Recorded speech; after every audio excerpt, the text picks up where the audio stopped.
And let's see if it says it's in progress. So Sam, Yes, thank sir. you for starting things for us. You did a good job beginning to talk about miracles, because miracles have been used in all kinds of different ways, very often to prove that I'm right. Right? This miracle happened, so follow me because. Yeah, it must Right. be. You must be right. Yeah. Yeah, that's at least part of the rationale that John Shelby Spong is pointing out to us, that here we have Moses and Joshua had a bunch of miracles. Elijah and Elisha had a bunch of miracles. And the two pillars of Judaism are the law and the prophets. Mhm. And on those two pillars, they base much of their stuff. And so it's understandable that that's where they place the miracle stories. How many didn't know that that's the only place where miracles were at in the Old Testament? I didn't know I never that. thought about it. I was gonna say, I never thought about it. I just kind of thought of the stories, and then it wasn't until he said that I started putting it together that, yeah, actually all those stories you hear are really those two, are centered around those two or four people, which I thought was really interesting. Yeah. And right there in those pillar places, instead of scattered throughout. So then when the New Testament comes around, we place up a third pillar. New Testament writers say, here's where even more miracles happen. And what's interesting about it, did you notice that from the Moses miracles to the Elijah miracles, there was an upgrade. Elijah did things like raise people from the dead. Well, then Jesus comes along, he does that as well, but there's even more miracles. And so each time you place the third pillar, you place a new pillar in place, you place more things on that pillar. Yeah. This is to show that he's at least as good as, and maybe better than, the one that went before. Isn't that interesting? And all of the writing is later. The documentation of this came years after the actual quote miracle. Right. Is that right? Like 30 years, 300 years. However many years, somewhere later, trying to say this is why there's legitimacy here. Yeah. Now, there's two ways to be able to do that. One is to be able to get legitimacy, but the other, I think, is what Dr. Spong is trying to tell us that the Jews are trying to do. And that is to find ways to build our faith. Not to prove that they are the only way, but to build faith. To build the Jewish faith, you mean? Build the faith of the people in the Jewish faith. Yes. With their miracles. No, I wasn't quite agreeing with you. It's not to build the Jewish faith. It's to build the faith of the people in the Jewish faith. Okay. Do you hear the difference? So Go ahead, Ron. So because maybe I'm hearing this wrong, and I'm just remembering someone, a close friend of mine, he knew a woman who was really Catholic, and her sister had cancer, and her sister put all sorts of effort into going to Lourdes and doing all these prayers, and sister died anyways, and she basically lost her faith. So I'm wondering, and that's probably a story that happens a lot. It probably happens an awful lot. Yes. And so what do you mean by building the faith? I'll tell you about both of the things you just said. Bad faith is when we build faith in an institution, no matter how good that institution is. Because what will happen forever about an institution, even if it's just an institution of two, a marriage. If you build faith in just the marriage, sooner or later, the other person will fail in that marriage. Well, and to be fair, sooner or later, both people will fail in one way or another, right? And so you can build faith in this is a perfect marriage, this is a perfect church, this is a perfect government. But sooner or later, you'll get to that place where it doesn't matter how many times you went to Lord's, it still didn't work. So instead, what I think Dr. Spong thinks they're doing here is they're trying to build faith. They're trying to help people become faithful, not to the organization, but to something greater. If God is present in doing these kinds of things, you can still be faithful in the midst of whatever darkness or problem you're going through. So let me tell you why I think that. One of the things that Dr. Spong, and especially the 5th chapter we had to read today, the last of the chapters for today, he talks about something, and he doesn't really tell you that this is his premise, but where Dr. Spong came to by the end of his career is that the Gospels were not biographies. They were liturgies. They were ways to be able to, throughout the year, read stories that would help you to continue down the path that you had chosen. So there's stories like, for example, we just went through the liturgy of Christmas, and we tell the story of Christ reborn in a manger. Why do we tell that every year? Well, you don't want to forget it. We don't forget it. We know it really well. Why do we retell it? Just to kind of relive it and to bring it back up again and to celebrate that story, that beginning of our faith kind of thing. And to rebirth that baby in us. Yeah. We know the story. We know that Christ is born into the world, right? That's the story. But how has Christ not been alive in you the last little while? And how can you rebirth that Christ child again? And so he sees all of these stories as being liturgical instruments to be able to remind us of the different parts of the Jewish year. Which is not the same as inviting somebody to come forward and accept Christ. Again, which is not the same as that. Not In at fact, all. it's very different. The accepting of Christ, that type of liturgy, is a one-time event, and it keeps coming back to it, but it doesn't tell you what to do after that event. Exactly. Right? And so all progress ends at that if you're not careful. What Dr. Spong sees each of the Gospels as being, and where he brought this out the most was in this book right here. If you know this book, it's called Biblical Literalism, a Gentile Heresy. Yes. And in this book, he goes through the Gospel of Matthew and essentially says this story applies to this day in the Jewish year. This story the next Sunday or the next week. And so each story he says this is why it's drawn out, and this is why it's placed where it's placed, and how it's placed. You saw this a little bit in the 5th chapter, where he talks about how Matthew and Luke had to do something very different with the John the Baptist story than what Mark did, because Mark started on the new year, and so he starts with John the Baptist announcing that this is the one to come. Matthew and Luke start earlier, and so they've already told that story about John the Baptist, so they have to return to that story, and in returning says, haven't you seen the signs? Go tell them what you've seen.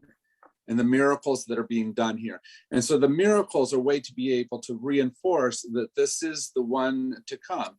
And so as you enter into the new year, the Jewish New Year, it's rekindle your faith by remembering what you've seen.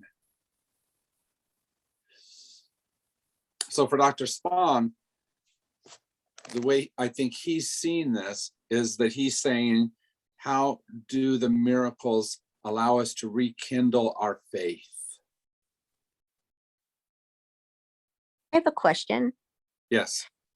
So then do you think that these miracles, I would kind of call them corporate miracles, okay? That because we have misinterpreted these corporate miracles to be literal miracles, that the things that happen individually in people's lives that they proclaim to be a miracle, do you think those things are discounted too? Or discounted is a bad word. Or do you think those things are not accurate either? And I mean accurate in that we're interpreting what happened wrong. Does that make sense? Yeah. I think there's two ways that I would answer that. First of all, I think the problem for most of us in the difference between the biblical miracles Mm-hmm. and what we seem to experience is in size. Like, for example, it's hard for us to not see the walls of water of the Red Sea and the Israelites passing through, and that huge thing that Cecil B. DeMille gave us in the 10 Commandments. Right. And it's hard for us to say, well, if that's a miracle, I haven't had anything like that. Right? Our miracles are smaller. Right? And so it's hard for us to give credence to our miracles.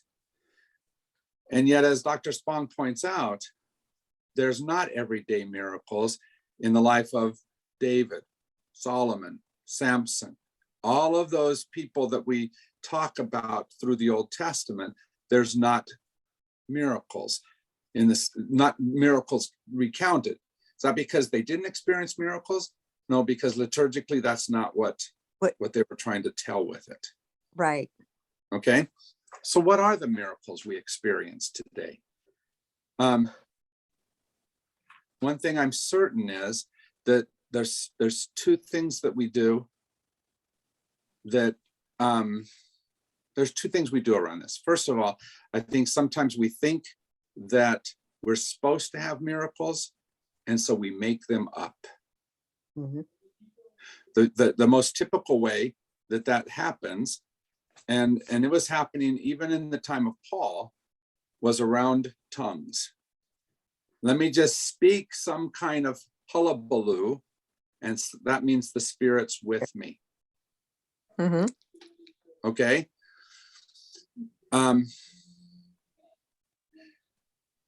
Paul talked about that miracle and said, it's no good to speak in tongues if no one's there to hear the tongue you're speaking in. If no one's there to interpret the tongue that you're speaking. That's And I think there's a difference, because I still do practice and believe in, and I'm very open about it, speaking in tongues from my tradition. I do not do it in church. Why? Because it would just cause confusion. And, nobody else is going to understand what on earth I'm doing. But for me, it's more of a meditation kind of thing that other traditions, not just Christianity, tap into to kind of meditate and clear your head. And so I go with it there. Yeah. But like to do it publicly is kind of like, no, Paul talks about nobody understands what you're doing. You're just causing confusion in the congregation. That's right. Does that make sense? Yeah. Yeah. I tend to think of tongues and interpretation of tongues as something much different. Like, for example, I speak Spanish, and so it's not untypical. Every single week, there's at least one opportunity where there's an English-speaking clerk and a Spanish-speaking customer, and they're not communicating, so I'm able to interpret tongue between them, and so I'm able to use that. So I think that's a use of the gift of tongues. I don't think it's an ecstatic experience all the time. I think it's very often a very utilitarian experience. Yeah, it's the use of a translator. It is, but I don't think it's always in the literal speaking of a different language. like somebody recounted, I think it was on Wednesday morning, about two people who were in an argument, and who just the person watching who was recounting this experience could tell they were just not hearing each other. Yeah. You know how you get sometimes in an argument? And so they were able to sit with those two and say, I think she's saying, I think he's saying, now can you hear each other different? And so she interpreted their tongues for each other. Their language. Mm-hmm. And that's a very utilitarian, low aesthetic level of tongues. But you see the gift of what it is? Yes. Because if you can help two people understand each other and come into communication again, what a gift that is to that relationship. Yeah, I agree. And I would say we need a lot of that in American society right now. Aww. Right? Because there's a whole lot of people that are speaking different languages. Yeah. I never thought of it that way. I like that. Yeah. But think about some of the other things we do. One of the ways that we often say, here's a gift of the Spirit, here's a miracle that happens, is we do the healing. And in worst cases, it's the be healed. Mm-hmm. But do doctors not do amazing miracles of healing and nurses as well in every hospital across our country? Yes. And I credit those as miracles. I mean, some of the stuff we do now that we couldn't even do 3 or 4 years ago. Right. But many people almost say that can't be a miracle because that's not in church. Right? It's got to be a church thing. It's got to be a spirit thing. Think about how many people are with the pandemic are saying, I'm going to trust in God, not go to a doctor, not go get a vaccine, not do. Is that a movement of God, or is that a movement of my ego wanting God to do it my way? So it's God's spirit, the spirit moving through Jim that does the curing. And you just happen to be the connection. Is that right? What I'm trying to say, Sam, is when I don't listen, when I don't take medicine that can heal me, that has been proven to help me, am I truly being faithful, saying God will heal me? Or am I sitting in the boat saying, no, God's going to come down with a miracle, so you at the boat don't come save me from the flood? Yeah. We sometimes let our view of how God works, how we think God works, get in the way of us truly seeing God's miracle. I have a friend who was a Christian Scientist, and he definitely did not believe in going to a doctor. And he had a growth on his neck that he refused to have checked, which his wife knew was malignant. And he died. Yep. Now, did he die And happily? he probably felt himself faithful in taking that stance. Yeah, he did. But is that a valid, faithful, spiritual position? I think that's not. I think that's almost a sign of low IQ. Well, At least low spiritual IQ. Okay.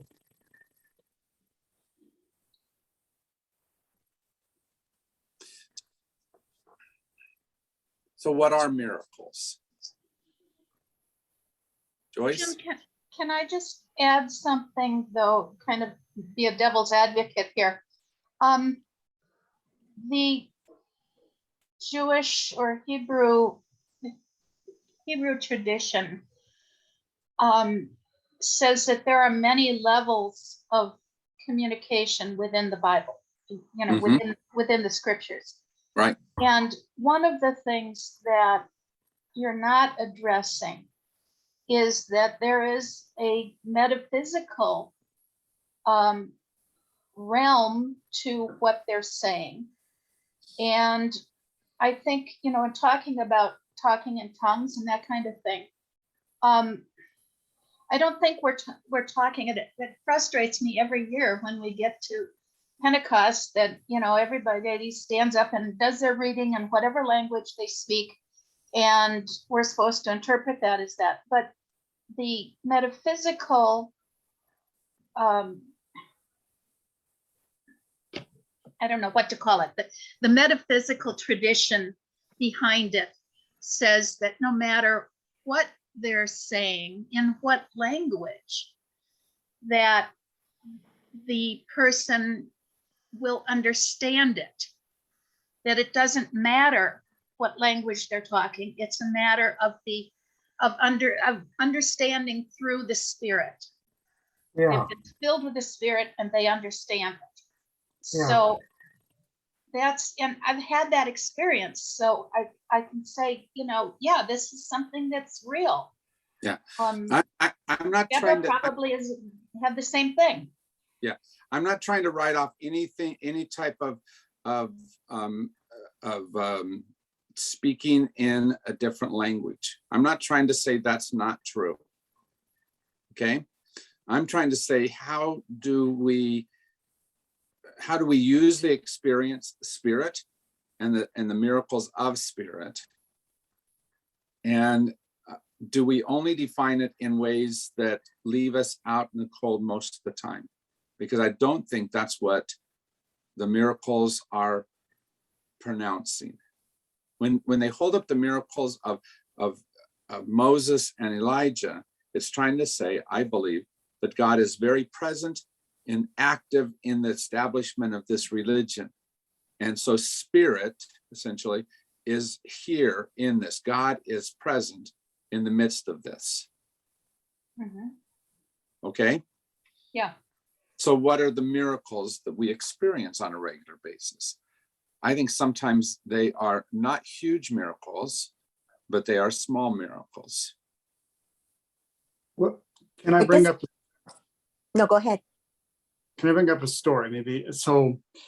Years ago, and if you know Marshall Gulch, up in the Mount Lemmon area, there's a sort of halfway trail that goes down. It's kind of a beaten path that goes along the river many miles before it gets really bad. And I swore that I promised my mother that I would not do that again without letting somebody know. But just one Sunday I was up there and it just something, it wasn't like a voice or anything, but it was just, I'm going to do this. And I ran into two women that were lost and was able to guide them back. And I'm just thinking that we're sometimes in touch with something that it can be explained. So I'll just leave it at that. I'm not going to say that I saw the voice of God or that I have any special powers. It was just like tapping in or just being part of synchronicity or whatever you want to call it. Sure, but let me go back to what you just said. I'm not going to say I didn't tap into any special quality of God. Right. I think you did, but it's not in the way that we think of that. Okay, so this is one thing I've learned, that if somebody's name passes through my mind a couple times pretty close to each other, I should call them up. Mhm. Just a couple of years ago, that happened to me. And as I began talking to this lady, she said, "Oh, I can't believe you remembered to call me on the 1-year anniversary of my husband's death." Oh. I didn't. I heard her name go through my head a couple times, and I chose to listen. Yeah. I think that's a very tiny miracle. Yeah. But for her, it meant everything on that It was day a huge miracle. Yeah. when she needed somebody to remember her. It opened your line of spiritual communication. That's exactly right. Are we tapping into do we have an openness to letting spirit speak in that moment? Do we have an openness to how spirit speaks?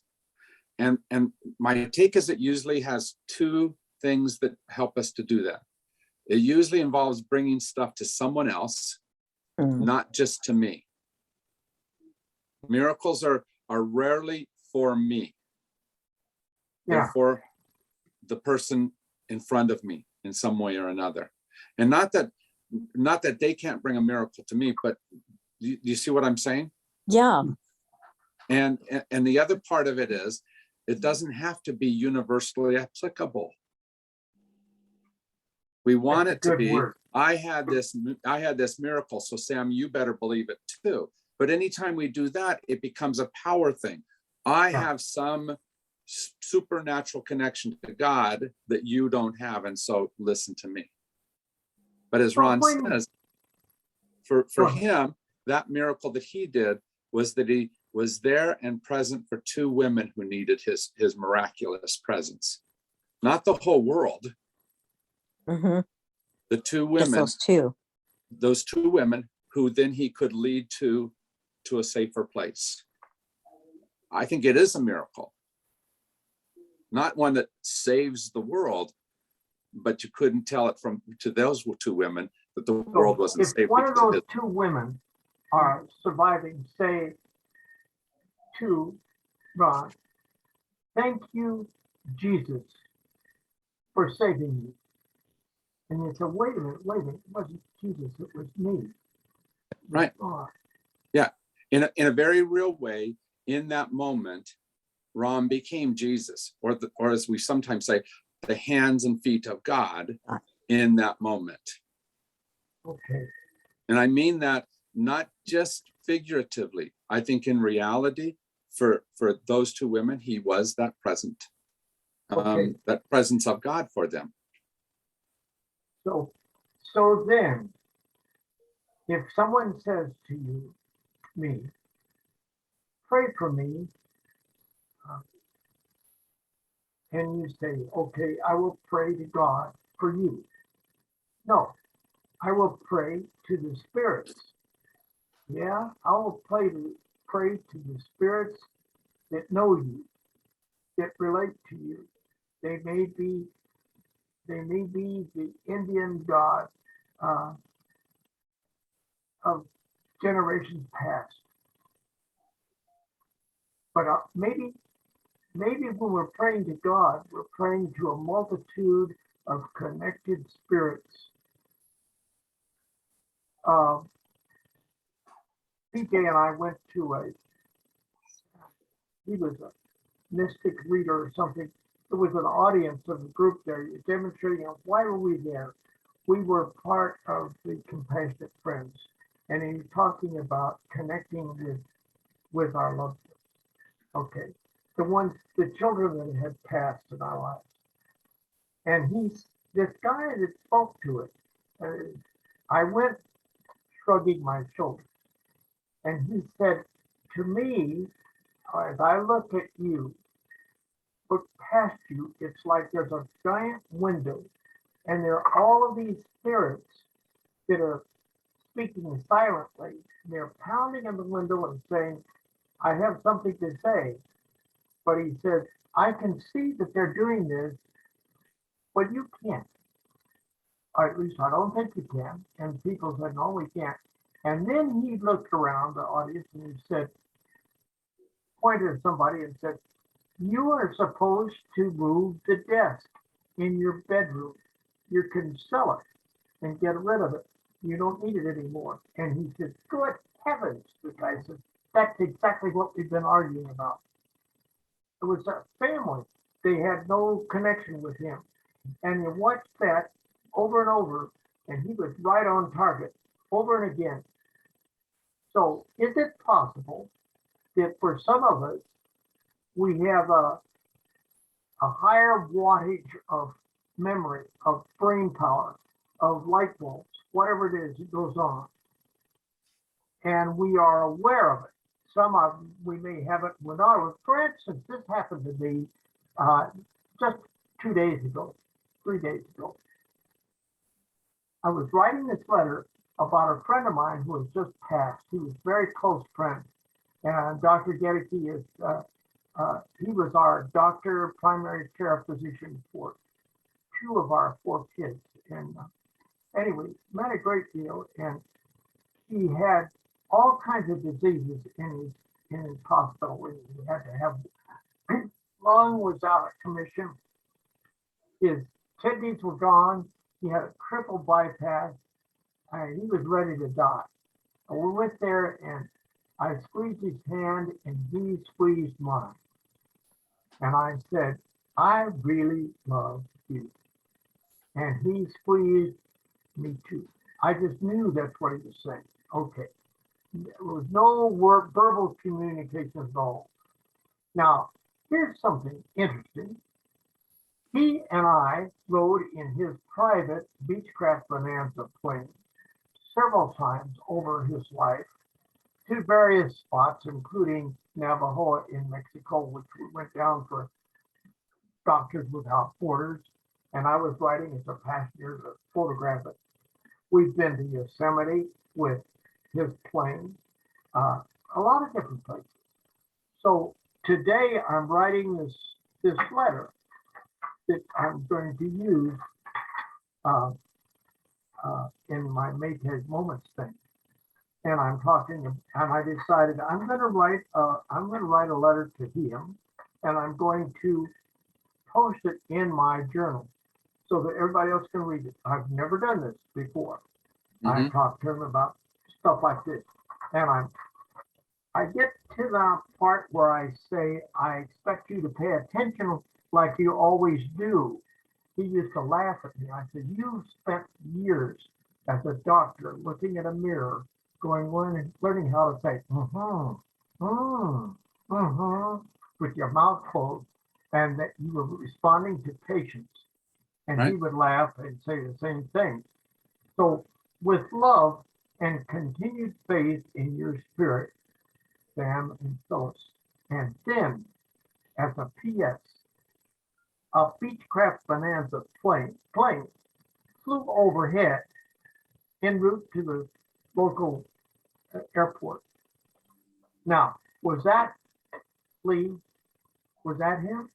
I put down, a Bonanza just flew overhead. Was that you? Yeah. What you're talking about, Sam. Yeah. All right. There's a series of books that I just love. They started being written somewhere in the 1990s, and as far as I know, they're still periodically putting out these books. And it's by a couple of different ladies, Yida Halberstam and Judith Leventhal. And the names of the books are some variation of small miracles. Yeah. Okay. Okay. Mhm.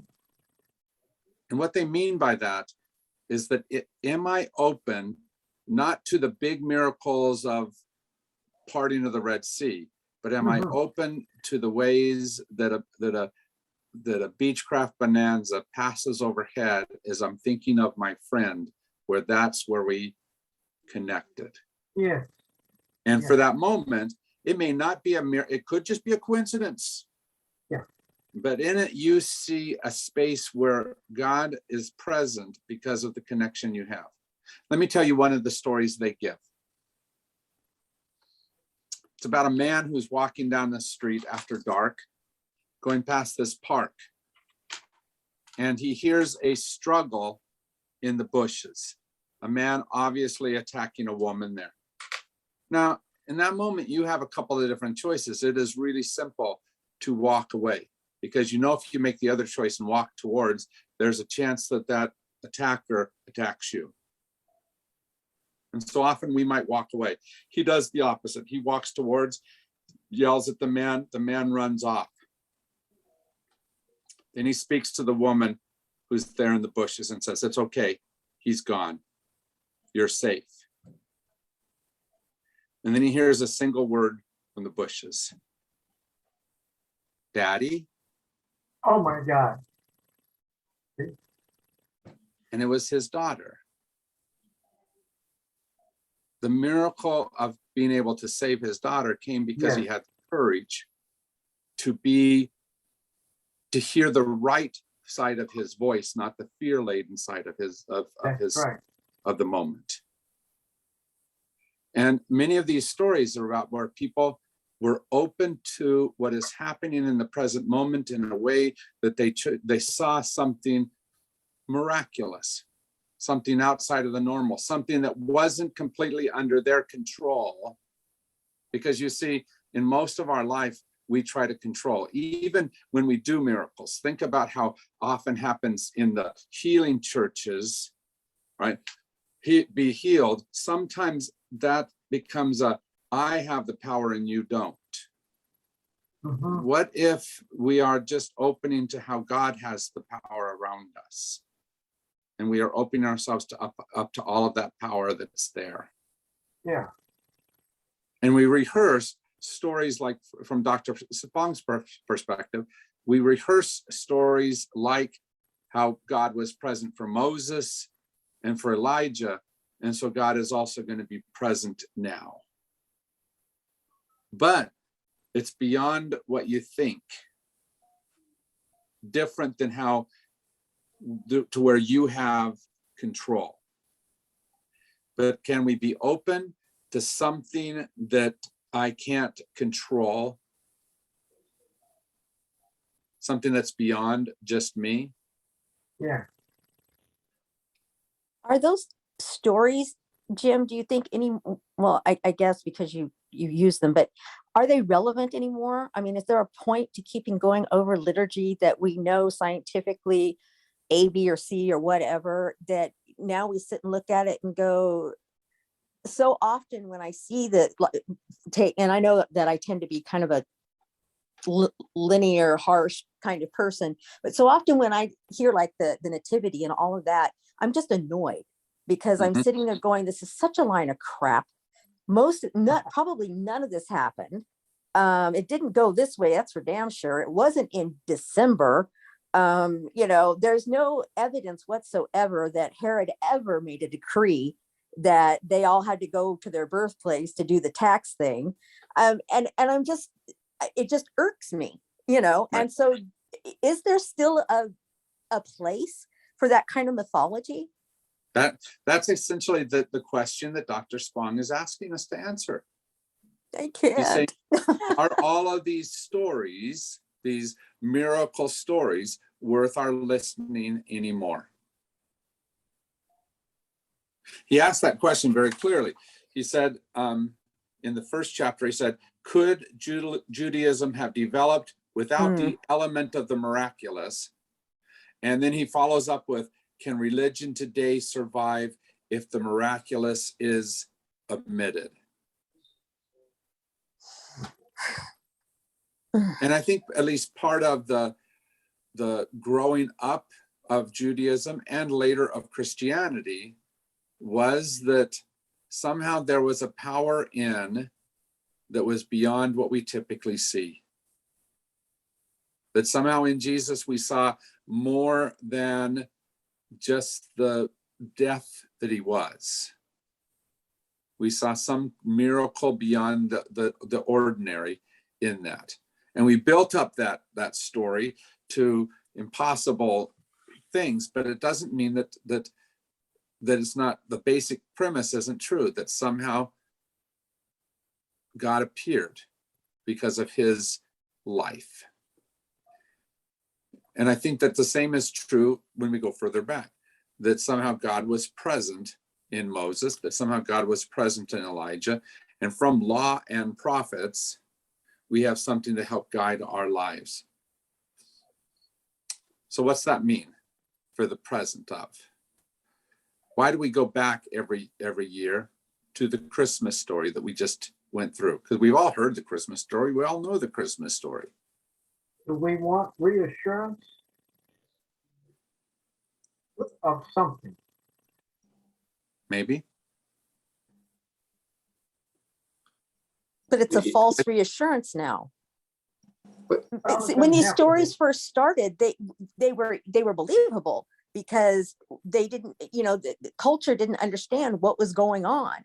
But now when we tell the stories, we're sitting there going, you expect me to believe that happened. It And depends on I- how I think it depends on how we tell the story.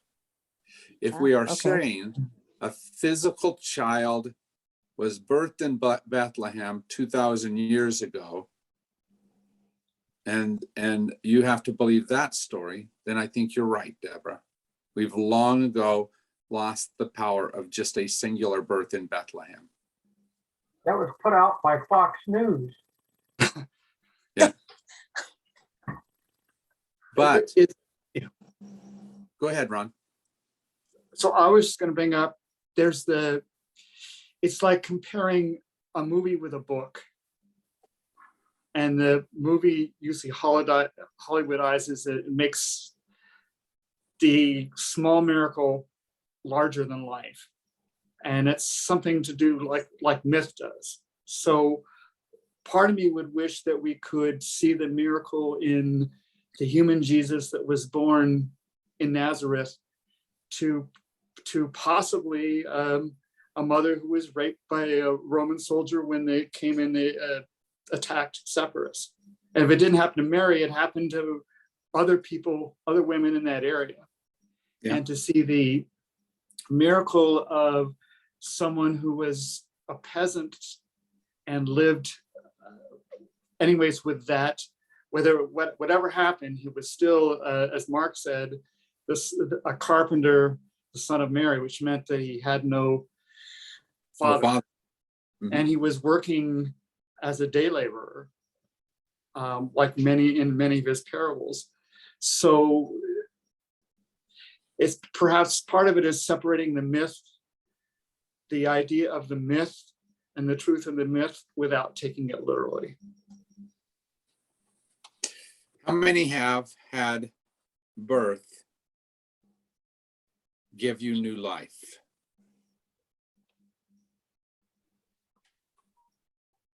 I don't For think I example- understand the question. I don't Let me understand. give you my example. When my son James was born, suddenly I became a dad. My life changed completely in Mhm. ways that I can't go back to. No matter how much I sometimes try to be unencumbered by, right? But now, almost 40 years later, he continues to be part of my new life. Birth rechanges life every single time. And so if we have 20,000 children born in the United States today, there's 20,000 times that life has re-entered this space that we're in. And I think that's the essence of that story. Mhm. Not that in one birth, life changed, but that in every birth, we see the miracle of new life. Yeah. Does that make sense?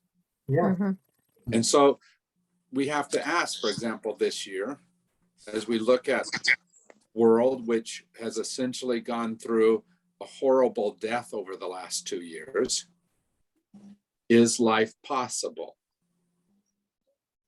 Can the miracle happen that will rebirth our nation?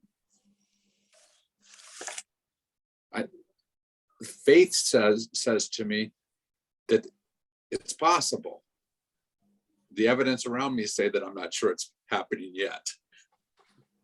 I'm still trying to believe that miracle can happen. Still trying to find But- that child. But in the Christmas story again, I hear the question of, can it? And it makes me have to re-ask the question and decide if I'm going to have that type of faith or not. Does that make sense? I think that's why we go back to those stories. The problem is we often have answers to those stories. So let me tell you about an experience that happened 25, 30 years ago. I was traveling from Arizona up to Minneapolis to see my boys in one of the great deaths of my life, where my boys were up there as you know, they left at 2 years old and 4 years old to go with their mom. And so I'm traveling across Kansas, and all of a sudden I realized I'm right in the path of where a tornado the day before had passed through. And it was stark, the difference of what was there on one side of the demarcation of where that tornado had passed and the outside of that. It was just amazing. And about that same time, the radio station which I'm listening to, which of course in the middle of Kansas is a Christian radio station. A lady calls in and said, I want to thank God because our house was less than a half mile from the path of that tornado. And that's an amazing prayer to be able to have. Thank you, God, that our house was spared. But what got me about this is what the announcer said back. He said, yes, God certainly does protect those who believe in him. Mm. Yeah. Which might have helped that lady who called in, but what about her neighbor Mhm. 3/4 of a mile away that was in the path of the tornado and their house is gone? Right? Who might have been just as faithful. So we Right. Or take more. it as a good space, something that builds that woman up and says, I'm so thankful that God spared me this time. And we say, yeah, you're the faithful one. And we hurt somebody else who is in a very different space. Yeah. And I think that's what you're struggling with, Deborah, is the way that the stories have been used in a way that small them down to simplistic answers instead of Mm. better ways of telling that, better ways of being present to those stories. Yeah, that's interesting because when my daughter was born, I'm sure she has cystic fibrosis, and we were very active in at that time. It was Word of Faith, and I spent hours at night in bed. Where did I open the door? Where did I sin? What did I do that allowed the enemy to come in and attack my daughter? Mhm. And it took years, and I still fall into it every once in a while of what am I doing? What path am I not on? Am I at the right place? What if, all that kind of stuff. But when they developed this last medicine that I was sharing with you about, the Trikafta, which allowed all of the mucus that for years had been in her lungs to be expelled, I was sitting there going, for the first time in my life, able to be super happy in the miracle that was that drug, because without it, her life expectancy would be cut. Yeah. But it wasn't God reaching down specifically and touching her like I always thought he would do to keep her alive. It's this continuous development through science Mm-hmm. of the drugs that keep her alive. And to me, that is a miracle. Yep. And we But I think can't that, do that in every, it's like I can see it in that one, but I have a hard time making it into other places in life. but I think that the call about miracles is to continually tell the stories where we have seen something happen that is beyond just my control, that somehow was developed in the scientific community, that allowed a drug to become present, that brought healing to someone. And instead we tell the smaller story of only when I put my hands on your head, only when we pray this prayer, when we invoke the name of Jesus, that's when spirit is present. That's when miracles happen. Well, I don't believe that. I believe that spirit moves in a whole lot of different ways. And are we open to all those different ways? Mm. Just like Joyce was saying earlier, and she was saying, don't discount essentially the speaking of tongues. Let's not discount any of the ways that miracles happen. We've turned some of them into religious miracles, others into all kinds of different other things. But what if that's the same spirit speaking in all of them? That's Paul's point in the 12th chapter of Corinthians, is that there's all kinds of ways. And it says, part of the reason why I'm talking this way is because on Sunday, this is my topic, the spiritual gifts. So I'm using all of the stuff you're You're getting telling, good practice. you know, that's going into the commentary. But one of the things it says is that to all are given, that all of us have ways of being able to access and give miracles to each other. It's whether or not we're listening to something greater than ourselves in that moment. Or do I shut myself down to God only works in this big of a realm?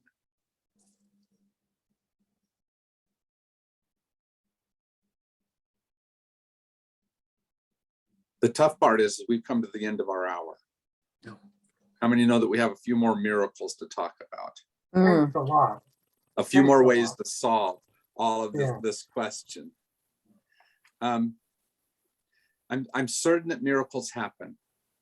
They just don't happen as we've sometimes been told by religious community that they have to happen. And are we open to the smaller, in many ways, more personal miracles? Right? Yeah. What Ron told us, the miracle he said, may not make any kind of power in anybody's lives, but for two women, it was absolutely miraculous. And is that a good enough miracle? I would say so. I would say so as well. Mm-hmm. And we sometimes, I believe, for example, the Moses story, the burning bush story, in those 3 centuries of telling that story around a campfire, it grew from this big of a miracle to this big of a miracle, right? A huge miracle. Does it make it a better miracle? Because I think Moses in the burning bush, whatever happened up on that mountain, it changed him, and in changing him, it changed the world, right? Ultimately. So don't discount the miracles of life. Don't discount any of the ways that you see Spirit working and moving, but don't try to make it into everyone has to do it this way. I got the right answer, and God is speaking only in this one pathway. I think the miracles are much larger than just that. And at least part of what Dr. Spong is trying to do with the way he looks at these what he would call liturgical books, the Gospels, is he is saying, how can we open ourselves up to how God's going to do this again right now in this place this year?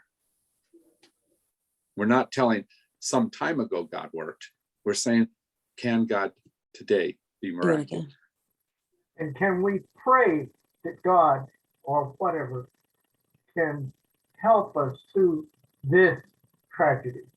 That's exactly right. Can we? And can we be open to? So next week, we're going to talk about the atonement theology. Woohoo. All right. I just sent, just before class started, the readings for next week. Okay. So they should be in your inbox. So there's only a couple chapters. Read about those, and we'll have a good talk next week. Thank you for your time. Thank you. I'm finally See you later. you finally got communication. All right. That was good. Take That was care, a my miracle. friends. Bye. Bye-bye.